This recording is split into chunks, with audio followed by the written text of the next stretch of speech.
It's time to learn physics.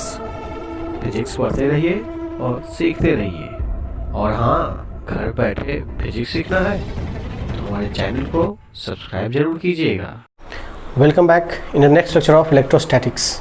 In previous lecture we have discussed about the electric dipole. ठीक है, हम लोग बात करेंगे उसी इलेक्ट्रिक डाइपोल को सिस्टम आगे बढ़ाते हुए। आज हम लोग देखेंगे electric field due to dipole. क्या देखेंगे हम लोग? Electric field due to dipole. समझिएगा, ये electric field most important topic है इस चैप्टर का, चाहे वो हमारे नीट जेई मेंस यानी ये फॉर इंजीनियरिंग मेडिकल या फिर बोर्ड एग्जाम में इसका डेरिवेशन काफ़ी इंपॉर्टेंस रखते हैं, क्योंकि अधिकतर हर साल चाहे सीबीएसई हो या बिहार बोर्ड हो, किसी न किसी बोर्ड में ये क्वेश्चन आता ही आता है। ठीक है, तो हम लोग सीखेंगे कि इलेक्ट्रिक फील्ड डाइपोल के कारण कैसे निकालते हैं इसका डेरिवेशन। ध्यान समझिएगा, क्योंकि इस वीडियो का लेक्चर का पूरा पीडीएफ आपको लिंक वीडियो के डिस्क्रिप्शन में मिल जाएगा। ठीक है, तो ध्यान से सिर्फ समझिएगा इसमें। ठीक है, ध्यान दीजिएगा, पहले इलेक्ट्रिक फील्ड निकालना है। ध्यान दीजिएगा, डाइपोल को देखेंगे हम लोग, तो हम डाइपोल जानते हैं प्लस क्यू चार्ज और minus Q charge.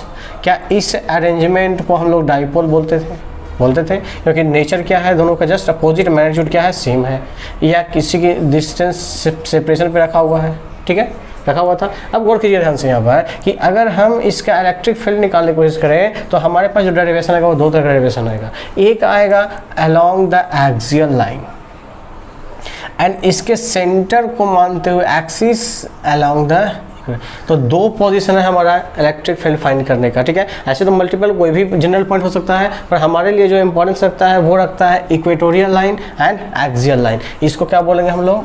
Axial line. क्या बोलेंगे? Axial line. और इसको क्या बोलेंगे? Equatorial line. क्या बोलेंगे इसको? Equatorial line. यानी ये पोजीशन इक्वेटोरियल हो गया, दूसरा पोजीशन क्या हो गया? एक्सियल हो गया। तो आपको पूछा जा सकता है कि बताइए इस पॉइंट पर electric field due to dipole कितना होगा। हो सकता है आपसे पूछा जाए इस पॉइंट पर electric field due to dipole क्या होगा। ठीक है, तो ये दो पोजीशन है इलेक्ट्रिक फील्ड फाइंड करने का। तो हम इस वीडियो लेक्चर में जो पढ़ेंगे वो पढ़ेंगे ऑन एक्सियल लाइन, यानी electric field due to dipole at a distance R on axial line. बात समझ में आ रही है? ठीक है, तो हम ध्यान देते हैं इसको। चलिए हम ध्यान देते हैं। देखिए क्या है, आपके पास एक डाइपोल है, minus Q charge and plus Q charge. ठीक है, इस डाइपोल जो कि कितने डिस्टेंस पे रखा हुआ है? 2d डिस्टेंस पे रखा हुआ है। आपको क्या फाइंड करना है? इलेक्ट्रिक फील्ड पी पॉइंट पर, यहाँ पर डाइपोल के कारण इलेक्ट्रिक फील्ड कितना होगा। ठीक है, तो ध्यान दीजिएगा, क्या ये लाइन हमारा एक्सियल लाइन है? ये क्या बोलेंगे इसको? एक्सियल लाइन बोलेंगे। क्या फाइंड करना है हमको? इलेक्ट्रिक फील्ड फाइंड करना। ठीक है, अब गौर कीजिए ध्यान से, अगर हमें इलेक्ट्रिक फील्ड फाइंड करना है तो ध्यान दीजिए, आप लोग प्रीवियस लेक्चर में आप लोग देखे होंगे कि इलेक्ट्रिक फील्ड फाइंड करने का तरीका क्या है हमारे पास। तो हमारे पास सिर्फ एक ही तरीका था, क्या था? ए इज इक्वल टू के क्यू अपॉन आर स्क्वायर, और वो किसके कारण था? ड्यू टू पॉइंट चार्ज के कारण। अब ध्यान दीजिएगा, इस क्वेश्चन में गौर करें तो हमारे पास जो इलेक्ट्रिक फील्ड निकालना है वो पॉइंट चार्ज एक के कारण निकालना है कि दो के कारण निकालना है? दो के कारण निकालना है। पर हमारे पास तरीका क्या है? सिर्फ एक पॉइंट चार्ज के कारण निकालना तरीका है, और वो क्या था? E is equal to formula के क्यू अपॉन आर स्क्वायर। पर यहाँ तो हमारे पास क्या है? दो चार्ज है, इन दोनों के कारण निकालना है इलेक्ट्रिक फील्ड। तो आपको हम बताए थे तरीका, क्या बताए थे कि अगर मल्टीपल चार्ज के कारण इलेक्ट्रिक फील्ड निकालना हो तो हमारे पास क्या तरीका था? तो हमारे पास तरीका था सभी पॉइंट चार्जेज, जितने भी पॉइंट चार्ज रखे हुए सभी के कारण हम लोग क्या करते हैं? इंडिविजुअली इलेक्ट्रिक फील्ड निकालते हैं, और क्या करते हैं उसको फिर वेक्टर सम को करते हुए उसको हम लोग ऐड कर देते हैं, और क्या फाइंड करते हैं? Net electric field. तो बस सिंपल यहाँ भी हम लोग वही करना है, कुछ नहीं करना है। अगर आपको बेसिक्स इलेक्ट्रिक फील्ड का अगर पता हो, जिस ढंग से हम बताए थे आपको लेक्चर में, अगर उसको आपको ध्यान में हो तो बस उसी चीज़ को हम यहाँ पे यूज़ करेंगे और क्या फाइंड करेंगे? Electric field. ठीक है, तो देखिए ध्यान से, अगर हमें यहाँ पे इलेक्ट्रिक फील्ड निकालना है तो हमारे पास दो चार्ज, माइनस क्यू और प्लस क्यू चार्ज। अब डिस्टेंस क्या दिया हुआ है? आर। देखिए ध्यान से, इस वीडियो लेक्चर के आपको जब इलेक्ट्रिक डाइपोल का पढ़ाए थे उसमें बताए थे हम लोग कि हम लोग क्या करते हैं, हमेशा डिस्टेंस कहाँ से मेजर करते हैं? Always from the centre of dipole. यानी जो भी डिस्टेंस दिया हुआ होगा वो कहाँ से होगा? सेंटर ऑफ डाइपोल से। तो यहाँ पर क्या डिस्टेंस दिया हुआ है? सेंटर ऑफ डाइपोल से आर दिया हुआ है, और हमें क्या फाइंड करना है? Electric field at this point. ठीक है, तो अगर इस पॉइंट पर इलेक्ट्रिक फील्ड फाइंड करना है तो हमें क्या पता पड़ेगा कि इस चार्ज का डिस्टेंस। क्यों? क्योंकि इलेक्ट्रिक फील्ड का फॉर्मूला क्या है? के क्यू अपॉन आर स्क्वायर। के क्या था? वैल्यू कांस्टेंट, क्यू क्या था? चार्ज, एंड आर क्या था? Distance of point from the charge. ध्यान दीजिएगा कि इस पॉइंट पर इलेक्ट्रिक फील्ड ये माइनस क्यू चार्ज प्रोड्यूस करेगा और प्लस क्यू चार्ज प्रोड्यूस करेगा। तो अगर हमें इस पॉइंट पर इलेक्ट्रिक फील्ड निकालना है डाइपोल के कारण, तो हमें क्या करना पड़ेगा, इस चार्ज और इस चार्ज दोनों चार्ज के कारण इंडिविजुअल इलेक्ट्रिक फील्ड फाइंड करेंगे और वेक्टर रूल का यूज करते हुए क्या फाइंड करेंगे हम लोग वहाँ पर इलेक्ट्रिक फील्ड फाइंड करेंगे। तो गौर कीजिए ध्यान से, ये माइनस क्यू चार्ज है, इस पॉइंट पर अगर हम इलेक्ट्रिक फील्ड निकालें तो हमें क्या पता करना पड़ेगा, यहाँ से यहाँ का डिस्टेंस, क्या बताना पड़ेगा, यहाँ से यहाँ का डिस्टेंस। अगर हमें यहाँ से यहाँ इलेक्ट्रिक फील्ड निकालना है तो हमें फाइंड करना पड़ेगा यहाँ से यहाँ का डिस्टेंस करना पड़ेगा। तो आप खुद सोचिए कैसे कैलकुलेट करेंगे। तो गौर कीजिए, अगर ये 2D डिस्टेंस है तो ये क्या सेंटर, तो ये डिस्टेंस D, ये क्या लिए थे T हुआ D, 2D है तो हाफ करे DD हो गया, ठीक है। अब गौर कीजिए, अगर आपके पास यहाँ तक का डिस्टेंस पता है आपको, कितना दिया हुआ था R, तो बताइए इतना कितना और ऐड हुआ इसमें, स्मॉल d। तो गौर कीजिए, इससे यहाँ का डिस्टेंस क्या R प्लस D ले सकते हैं, कोई आपत्ति किसी को नहीं। इसमें गौर कीजिए, अगर ध्यान दीजिए यहाँ से यहाँ के डिस्टेंस की बात करें हम, तो गौर कीजिए आपको यहाँ से यहाँ का डिस्टेंस पता है कितना R, पर हमें चाहिए कि हाँ सिर्फ इतना डिस्टेंस। तो इस R डिस्टेंस जो टोटल दिया हुआ है, इसमें अगर इस D को हम सब्ट्रैक्ट कर दें तो क्या ये डिस्टेंस निकल जाएगा। तो यहाँ पे क्या हो जाएगा, R माइनस D। बात समझ में आ रही है, कोई डाउट नहीं। ध्यान दीजिए, यानी मेरे पास दो डिस्टेंस हो गया, एक हो गया R प्लस टी और दूसरा हो गया R minus T. R plus D इसके लिए, R माइनस टी इस पॉइंट के लिए, ठीक है। तो R तो फाइंड कर लिए हम, Q तो पता है, एक का प्लस है दूसरे का माइनस है, ठीक है। अब ध्यान दें इसका डायरेक्शन क्या होगा, इलेक्ट्रिक फील्ड कैसा क्वांटिटी था, वो वेक्टर क्वांटिटी। तो अगर हम इसको ऐड करना है तो हमें क्या करना पड़ेगा, वेक्टर रूल को फॉलो करना पड़ेगा। तो वेक्टर रूल फॉलो करने के लिए हमें क्या पता करना पड़ेगा कि दो जो वेक्टर मिला है हमें, उन दोनों के बीच का एंगल कितना है। अगर एंगल 0 डिग्री होगा तो डायरेक्टली ऐड कर देंगे, अगर एंगल 90 डिग्री होगा तो अंडर रूट ए स्क्वायर प्लस बी स्क्वायर, अगर एंगल 180 डिग्री होगा तो ए माइनस बी, ठीक है। ये हम लोग वेक्टर में पढ़ चुके हैं। तो गौर कीजिए यहाँ पर, इसके कारण अगर इलेक्ट्रिक फील्ड निकालें तो ये माइनस चार्ज है। तो ध्यान दीजिएगा कि इलेक्ट्रिक फील्ड का डायरेक्शन क्या होता है, प्लस से माइनस की ओर, यानी इलेक्ट्रिक फील्ड डायरेक्शन माइनस की ओर और प्लस से दूर जाता है। तो अगर हम सिर्फ इस पॉइंट की बात करें, इस चार्ज की बात करें, तो ये चार्ज हमारे लिए क्या होगा, लैटेंट होगा, यानी इस चार्ज का हमारे पास कोई अभी इंपॉर्टेंस नहीं है, क्योंकि हम क्या कर रहे हैं, इस चार्ज की बात कर रहे हैं। आप समझ में आ रही है ना। तो अगर हम इस चार्ज की बात कर रहे हैं तो ध्यान दीजिएगा, माइनस क्यू चार्ज पर इस पॉइंट पर इलेक्ट्रिक फील्ड क्या होगा, इससे अवे होगा या इसकी ओर होगा। तो माइनस की ओर इलेक्ट्रिक डायरेक्शन होता है, तो इसका मतलब ये होगा डायरेक्शन इलेक्ट्रिक फील्ड का इधर, कौन सा, E1 वैल्यू होगा, कोई डाउट नहीं। अब ध्यान दीजिएगा, इस प्लस चार्ज के कारण इस पॉइंट पर इलेक्ट्रिक फील्ड डायरेक्शन क्या होगा, तो क्या सा चार्ज है, माइनस या प्लस, तो प्लस चार्ज। तो अगर ये प्लस चार्ज है तो ये प्लस चार्ज क्या करेगा, इसके जस्ट क्या करेगा, टुवर्ड्स या आवे, तो आवे, यानी ये क्या हो गया हमारा E2 हो गया। चलिए, इसका मतलब ये हुआ कि अगर हमें इलेक्ट्रिक फील्ड यहाँ फाइंड करना है तो दोनों का डायरेक्शन क्या है, जस्ट अपोजिट। अगर डायरेक्शन जस्ट अपोजिट आया, इसका मतलब दोनों को क्या करना है, उनको सब्ट्रैक्ट करना पड़ेगा, और जो सब्ट्रैक्ट का जो रिजल्टेंट आएगा वही आएगा electric field due to dipole, ठीक है। तो अब यदि इसको सब्ट्रैक्ट करना है हमें, तो सब्ट्रैक्ट हमेशा ग्रेटर से स्मॉलर किया जाता है कि नहीं किया था। तो अब हमें चेक करना है कि इस E1 और E2 में कौन सा वैल्यू क्या है, ग्रेटर है। क्या पता करना है हमको, कौन सा वैल्यू ग्रेटर है। तो गौर कीजिए ध्यान से, अगर हम बात करें E इक्वल टू के क्यू अपन आर स्क्वायर, तो ध्यान दीजिए Q क्या दोनों पॉइंट के लिए सेम ही है, K का वैल्यू तो कांस्टेंट है, यानी ये डिपेंड करेगा किस पर, R पर। तो R का इन्वर्सली प्रोपोर्शनली है, यानी R की वैल्यू ज़्यादा होगा तो इलेक्ट्रिक फील्ड क्या करेगा, कम हो जाएगा। यानी कि R का वैल्यू जिसके लिए कम, इलेक्ट्रिक फील्ड उसके लिए क्या हो जाएगा, ज़्यादा। तो गौर कीजिए, R का वैल्यू कम क्या इसके लिए दिख रहा है, प्लस क्यू के लिए, यानी ये वैल्यू, यानी इस चार्ज के कारण जो इलेक्ट्रिक फील्ड आएगा वो क्या आएगा, ग्रेटर आएगा। तो वो कौन सा है, E2। इसका मतलब यहाँ पर जो इलेक्ट्रिक फील्ड हम फाइंड करेंगे फाइनल, वो होगा E2 माइनस E1। सब्ट्रैक्ट क्यों कर दिए, दोनों का वैल्यू क्या है, जस्ट अपोजिट है, यानी एंगल क्या है, 180 डिग्री। तो क्या करेगा रिजल्टेंट, E2 माइनस E1। तो गौर करते हैं, पहले E1 का वैल्यू निकालते हैं हम लोग। बताइए E1 किसके कारण है, इस चार्ज के कारण। फार्मूला हमारे पास K चार्ज कितना, Q अपॉन R स्क्वायर, यहाँ से यहाँ R कितना हमारे पास है, R प्लस टी का होल स्क्वायर। अगर हम बात करें E2 की, तो K चार्ज वही सेम है, Q डिस्टेंस क्या हो जाएगा यहाँ पर, R माइनस टी का होल स्क्वायर। चलिए कैलकुलेट करते हैं E2 minus E1, then KQ upon R minus D का whole square minus KQ R plus D का होल स्क्वायर होगा। तो गौर कीजिए यहाँ से आप क्या KQ के कॉमन ले सकते हैं, then KQ 1 minus R minus D का whole square minus 1 upon R plus D का होल स्क्वायर। ध्यान दीजिए क्या हम क्या करेंगे यहाँ पर, KQ एलसीएम लेते हैं हम लोग, R माइनस डी का whole square R plus D का होल स्क्वायर। ठीक है, गौर कीजिए यहाँ से इसको अगर हम करें तो ये डिवाइड करके ये कट जाएगा, बचेगा क्या मेरे पास R प्लस डी का होल स्क्वायर माइनस यहाँ क्या बचेगा मेरे पास, तो ये कैंसिल हो जाएगा, तो बचेगा क्या R माइनस डी, बचेगा R माइनस डी का होल स्क्वायर।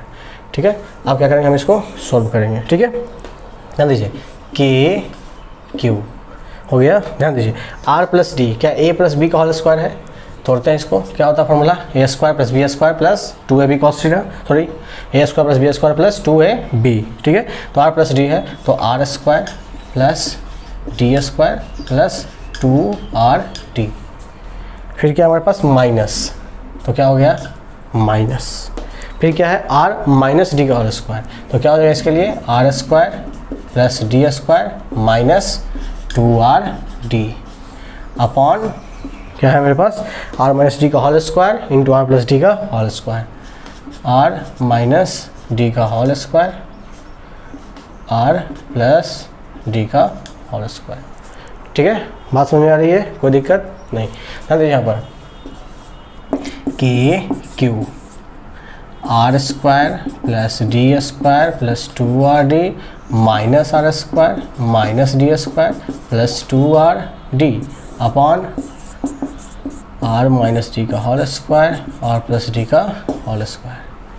क्या ये R स्क्वायर कैंसिल, ये डी स्क्वायर कैंसिल, कितना बचा मेरे पास KQ 4RD upon R minus D का whole square R plus D का होल स्क्वायर। चलिए अब हम ध्यान देते हैं ऊपर वाला कितना होगा, मेरे पास 4RD आ गया। अब क्या करेंगे हम लोग कैलकुलेट करेंगे जिसको। ठीक है, ध्यान दीजिए ये क्या है R माइनस डी का होल स्क्वायर और R प्लस डी का होल स्क्वायर, क्या दोनों पे होल स्क्वायर है ना। तो ध्यान दीजिए हम लोग क्या करते हैं KQ 4RD, देखिए R minus D R plus D total का होल स्क्वायर, कोई दिक्कत नहीं ना, क्या इसमें स्क्वायर दोनों का स्क्वायर हो गया। ठीक है, अब क्या फ़ायदा इससे हुआ, तो फ़ायदा तो नहीं गया R माइनस टी और R प्लस टी, कौन सा फॉर्मूला दिख रहा है आपको, क्या A plus B into A minus B दिख रहा है, तो A प्लस बी और A माइनस बी का कौन सा फॉर्मूला होता है, तो मेरे पास होता है A प्लस बी और A माइनस बी के लिए क्या होता है A square minus B square, यानी यहाँ पर हो जाएगा मेरे पास R square minus D square और उसका भी क्या है हमारे पास होल स्क्वायर। इतना समझ में आ गया सबको। अब गौर कीजिए यहाँ पर, यानी हमारे पास यहाँ पर अगर EP की हम बात करें तो मेरे पास आया KQ 4RD upon R square minus D square का होल स्क्वायर। ठीक है, देखिए इसको और हम सिंपलीफाई, इसको और क्या करेंगे हम लोग सिंपल बनाएंगे। ठीक है, कैसे, गौर कीजिए यहाँ पर R क्या था, R है डिस्टेंस एंड D क्या है यहाँ पर, गौर कीजिए, देन D है हमारे पास सेपरेशन बिटवीन द चार्ज, क्या है सेपरेशन। ठीक है, गौर कीजिए अगर सेपरेशन यहाँ पे है तो ये D जो है, ध्यान दीजिएगा ये D काफ़ी स्मॉल है या काफ़ी लार्ज है, तो गौर कीजिए एग्जांपल में आपको याद होगा जब हम पढ़ाए डाइपोल, तो ये था एक Na और एक Cl। ठीक है, इन दोनों को आपस में अटैच हुआ था प्लस और माइनस, तो क्या बना था डाइपोल। तो आप खुद देख कर बताइए इन दोनों के सेंटर में डिस्टेंस बहुत ज़्यादा है, डिस्टेंस बहुत कम है। तो अगर आप केमिस्ट्री में पढ़े होंगे मॉलिक्यूलर डिस्टेंस यानी दो एटम के बीच के डिस्टेंस को, तो वो काफ़ी स्मॉल होता है। क्या होता है, काफ़ी स्मॉल यानी पॉइंट साइज में होता है। ठीक है, यानी in the form of point के फॉर्म होता है, यानी 0 पॉइंट समथिंग। ठीक है, यानी तो अगर ये पॉइंट में है, गौर कीजिएगा अगर 0.02 लिखा हुआ है, अगर हम 0.02 का स्क्वायर कर दें तो वैल्यू क्या आ जाएगी 0.004। तो ये वैल्यू इंक्रीज किया, डिक्रीज किया स्क्वायर करने से, तो वैल्यू डिक्रीज किया, यानी 0.02 का स्क्वायर करेंगे तो ये और छोटा, तो अब पहले से ही क्या है, डिस्टेंस काफ़ी स्मॉल, तो ये डिस्टेंस अगर काफ़ी स्मॉल है तो इसका हम लोग क्या किए यहाँ पर स्क्वायर, तो जब इसका स्क्वायर करेंगे तो डिस्टेंस क्या हो जाएगा, और भी छोटा।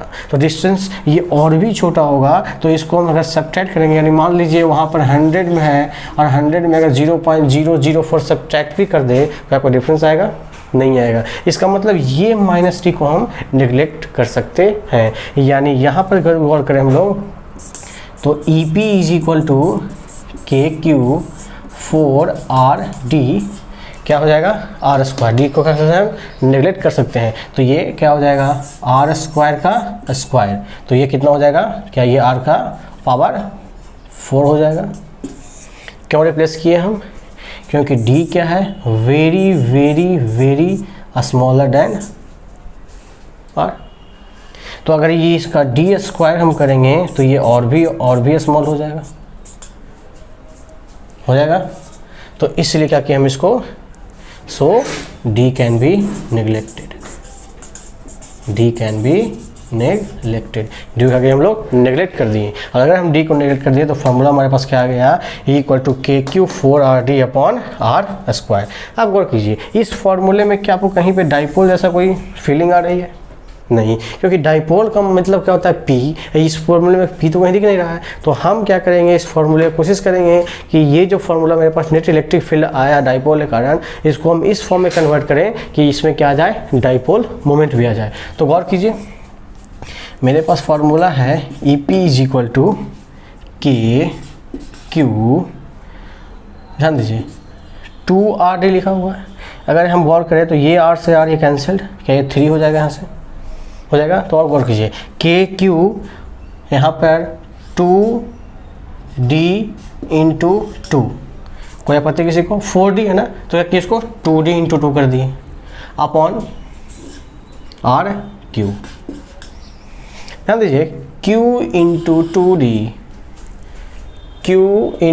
2D क्या होता है, ये डाइपोल मोमेंट। हम जानते हैं P = Q × 2D, यानी इसमें अगर डाइपोल देखें तो डाइपोल का फॉर्मूला यहाँ पे क्या आ जाएगा, Q × 2D, और इसी Q × 2D क्या किए हम लोग, रिप्लेस कर देंगे P से। तो मेरे पास EP जो आएगा वो आ जाएगा 2kP/RQ।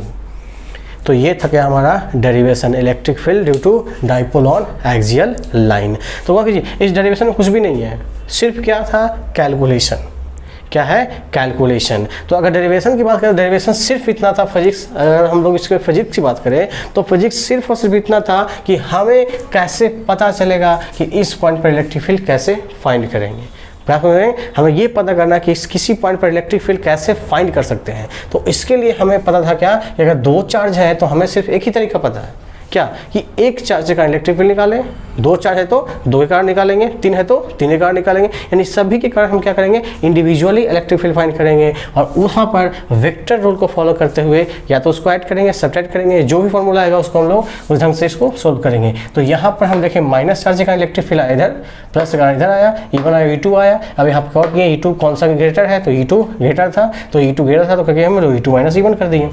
अब ये E1 E2 की वैल्यू फाइंड कर दिया कैसे, KQ/R² से। तो यहाँ R फाइंड करने के लिए हमें पता था कि अगर यहाँ से यहाँ R दिया हुआ है तो यहाँ D R+T, ये क्या हो गया R - T। अब बस क्या किए, फिर मैथमेटिक्स का यूज करते हुए फॉर्मूला हम लोग यहाँ तक लेके आए। अब यहाँ पे आने के बाद हम क्या देख रहे थे कि हमें यहाँ पे D दो था, तो D क्या था, पहले ही से स्मॉल डिस्टेंस है, अगर काफ़ी स्मॉल है तो इसको प्लस माइनस करने से कोई फायदा है नहीं, तो इसको हम क्या कर सकते हैं, निगलेक्ट कर सकते हैं। तो D को जैसे ही निगलेक्ट किए तो मेरे पास फॉर्मूला आ गया E = KQ × 2D × 2/RQ। अभी ये ऐसा इसलिए किए, Q × 2D क्या होता है, P होता है, तो यहाँ से P 2 और K क्या बन गया, 2kP/RQ। और ये हो गया हमारा फॉर्मूला किसके लिए, electric field on axial line due to dipole. ठीक है, अब यहाँ पे कुछ बात यहाँ भी आ सकती है कि सर इसको आप D को रिप्लेस कर दिए, क्या कि D को रिप्लेस कर दिए, यहाँ भी D था, इसको भी क्या हम लोग नेगलेक्ट कर सकते थे, तो नहीं। क्यों, क्योंकि ये मल्टीप्लाई के फॉर्म में है, और मल्टीप्लाई के फॉर्म में है तो इसका वैल्यू क्या कर जाएगा, काफ़ी डिफर कर जाएगा अगर हम नेगलेक्ट कर देंगे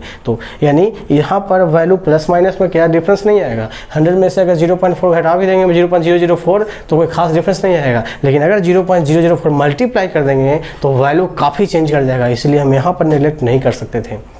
ठीक है। तो प्लस माइनस के समय हम लोग इसको निगलेक्ट कर सकते हैं। तो इस तरह से मेरे पास फॉर्मूला आ गया E = 2kP/R⁴, ठीक है, कोई डाउट नहीं। यानी इस तरह से हमारा इलेक्ट्रिक फील्ड हम लोग फाइंड करेंगे, ठीक है। Okay, rest for next class. Okay.